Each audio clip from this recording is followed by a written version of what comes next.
Kenha, the policy, which is currently under discussion, will be guiding the authority on the tolling model that is set to indicate the amount paid to commensurate distance covered.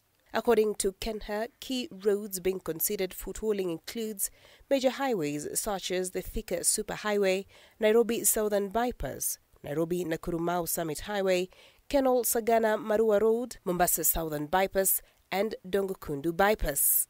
The authority has, however, assured an extensive public participation will be conducted through the process before rollout. Currently, the 27-kilometer Nairobi Expressway is the only road in Kenya that is being tolled, with motorists required to pay between 120 shillings and 490 shillings. The government had also intimated on plans to toll the yet-to-be-constructed 440 kilometers Nairobi-Mombasa Expressway that has thus far received a funding of 477 billion shillings from the U.S. government. Bentura Kwambuka, K24, Nairobi. It is a sigh of relief for cab operators who have been vouching for better working rates following lamentations on low cab fares. Faras, a cab-hailing app operating in Kenya, is among the companies who've initiated the process of improving drivers' returns by reducing the overall amount deducted by the firm per trip to ensure that drivers remain afloat in the midst of the tough economic times in the country.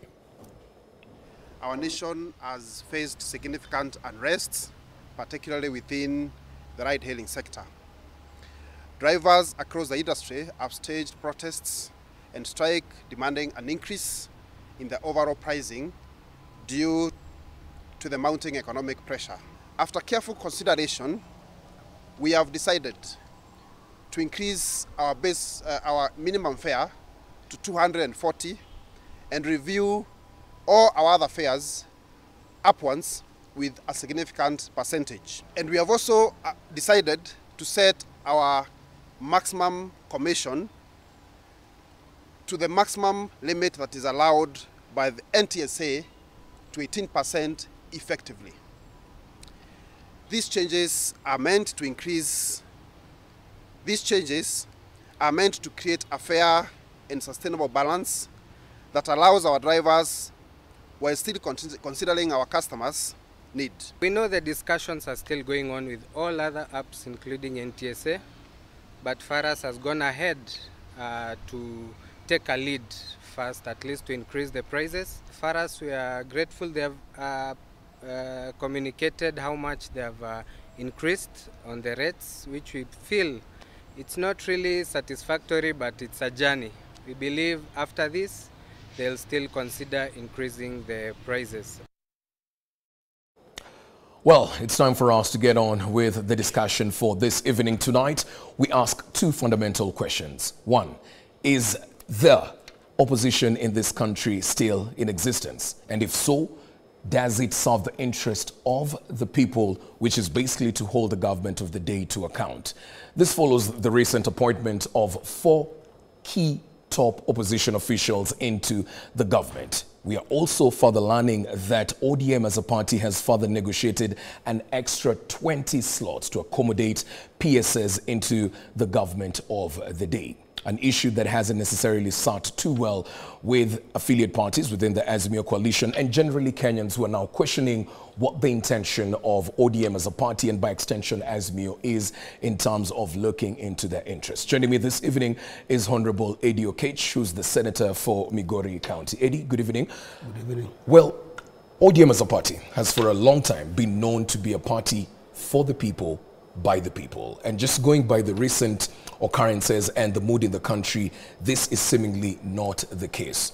Where would you put the current state of the party ever since you as a party joined the government? Thank you, Alan. I think that the last time I was here, we did not have maandamano. Run by incredible young people in this country who have done a fantastic job in terms of just resetting the country to think about its moral compass in terms of leadership and proper governance. So I must say kudos to Gen Zs, because I've not been on this station since the time that I was here last year. And I think that what the young people in this country have done is fundamentally important, and you know, moving a population of young people from a civic action to a political action is the fundamental for change in this country. So I wanted to go to, first of all, congratulate Gen Zs, and then number two, I also wanted to, I can never say it enough, that the young people that died during the maandamano is something that we must always feel sorry for as a nation, and I still pass my condolences to those families until today. And I hope that we as a party and me as a legislature, we will fight and make sure that these families are properly compensated, because that is the fundamental issue that must first of all be dealt with before people even move on. Yeah. But that said, this notion of ODM and the opposition leader in the opposition, I think is a traditional notion. Okay. And it's a traditional notion in the sense that when you read our constitution, Article 108 of the constitution, there isn't an opposition in Kenya. There is a majority and a minority in parliament. That is both in the lower house and the upper house. There isn't any place of opposition in Kenya.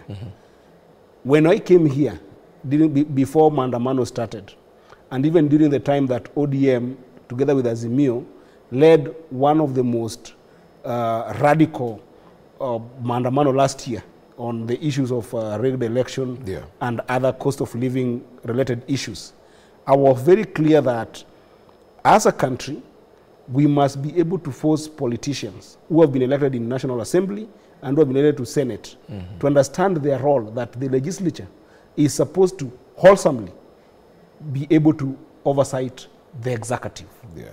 So that there is any member of any political party who has been elected in parliament that should feel like they are government.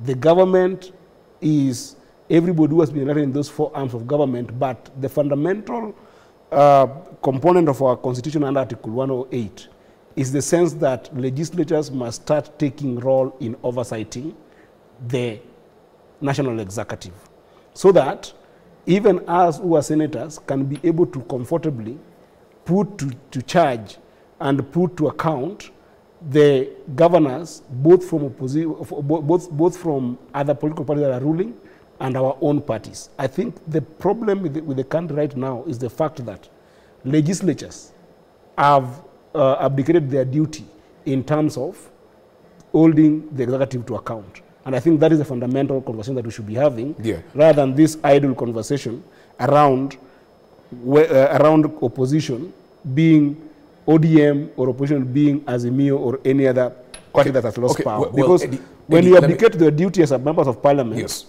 it becomes a problem. So, for instance, if today a member of parliament of UD has been elected to go to parliament, and I've also been elected to go to parliament, you cannot argue that of the three roles that is stated by the constitution of oversight, legislation, and representation, because I'm a member of ODM or because I'm a member of WIPA or because I'm a member of any other party that did not make it to government, then there's an added role on me to be in the opposition as a definition. That would be wrong, and that is why people rioted in this country. Okay, well, Eddie, it seems like you're sort of shifting goalposts right here. Because when you speak about opposition, it seems like ODM has no issue being referred to as being in the opposition when it works in your favor. But right now, you've struck a deal through your leader, you've gotten your way into the government and got in certain positions, and people are asking, what is the issue right here? Is when now you're creating this argument that there's now stipulation in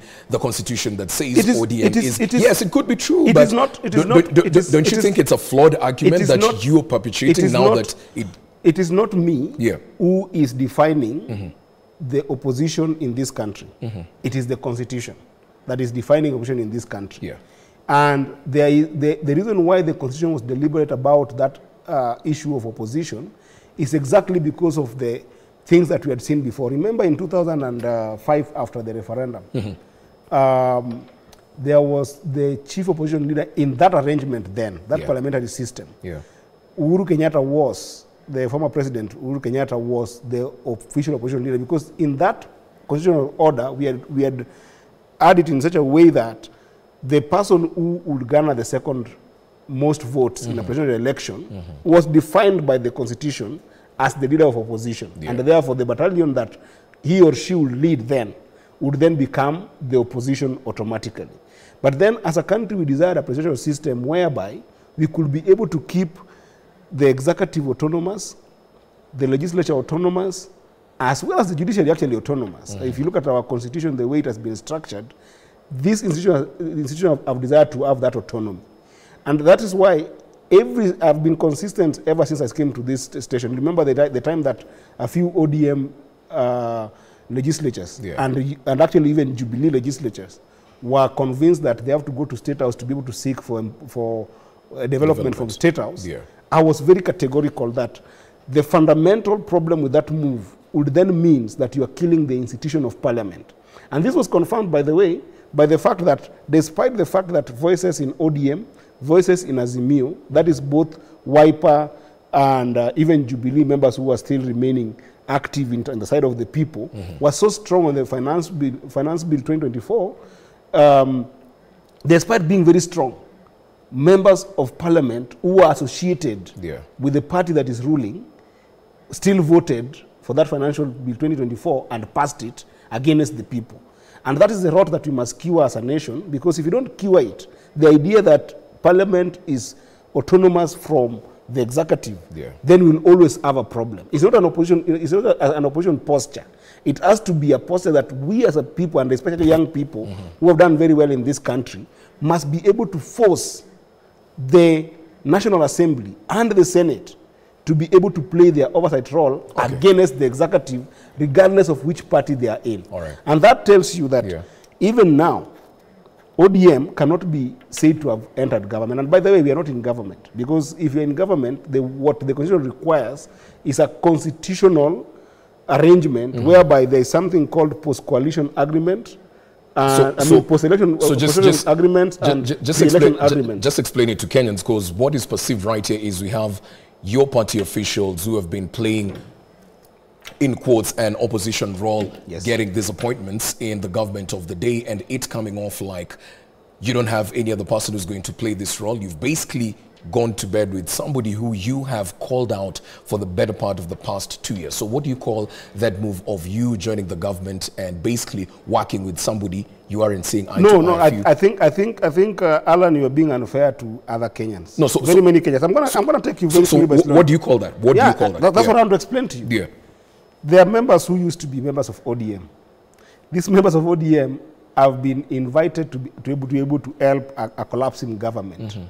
And they have been invited on basis of their merit and basis of their expertise. And I think that I speak to many Kenyans that when Honorable Mbadi was interviewed, and then after he took office, or after he started engaging, there has been a beacon of hope that has come in place because of the confidence that he ensured in terms of just dealing with the economy. And that also has been seen on Honorable Opio Wandai, to be very specific. So when these individuals were invited to go into government, they are Kenyans and they can be able to take these kind of jobs. And as per matter of ODM, you've seen that ODM has then gone very quickly, number one, to be able to change its leadership in parliament, and rightfully so. And very competent people. I think that all Kenyans can attest that Honorable Junet Mohamed, who has taken over the leadership of the House on the minority side in National Assembly, is a very competent leader and has been very consistent in fighting for a number of laws and a number of legislations that are very important. I just want you to hold that thought. I'm coming back with you. Let's take a short break right here on Punchline. When we get back, we continue with the conversation tonight on whether or not we have an opposition in this country.